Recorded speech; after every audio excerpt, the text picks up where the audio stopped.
ভয়াবহ আগুনে পুড়ছে যুক্তরাষ্ট্রের লস অ্যাঞ্জেলেস। এলাকাটির পূর্বাঞ্চল ও পশ্চিমাঞ্চলে ছড়িয়ে পড়া ভয়াবহ দাবানলের আগুন গতকাল শুক্রবার ও নিয়ন্ত্রণে আনা সম্ভব হয়নি। তবে আশার ব্যাপার হলো ফায়ার ফাইটাররা দাবানল ছড়িয়ে পড়ার গতিকে কিছুটা হলেও কমাতে পেরেছে। ইতিমধ্যে দাবানলের প্রাণহানি বেড়ে দাঁড়িয়েছে 11 জনের। এছাড়া অন্তত 10,000 ঘরবাড়ি পুড়ে ধ্বংসস্তূপে পরিণত হয়েছে। তবে এই বিধ্বংসী আগুন সবথেকে বেশি ক্ষতিগ্রস্ত করেছে হলিউড তারকাদের।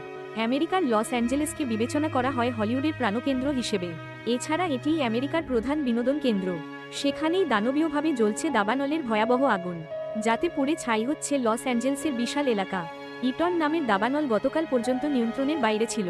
কেবল ইটনি 17,600 একর জায়গা জুড়ে তার লেলিহান শিখা ছড়িয়েছে। এছাড়া শক্তিশালী বাতাস, শুষ্ক আবহাওয়া এবং পানির চাপ কম থাকায় আগুনের মাত্রা তীব্র থেকে তীব্রতর হয়েছে। এমনকি দাবানলে পুড়ে গেছে হলিউড হিলসও।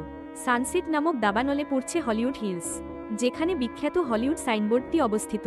প্রশাসনের পক্ষ থেকে স্থানীয় সময়ে বুধবার সেখানকার সাধারণ মানুষকে সরে যেতে বলা হয়।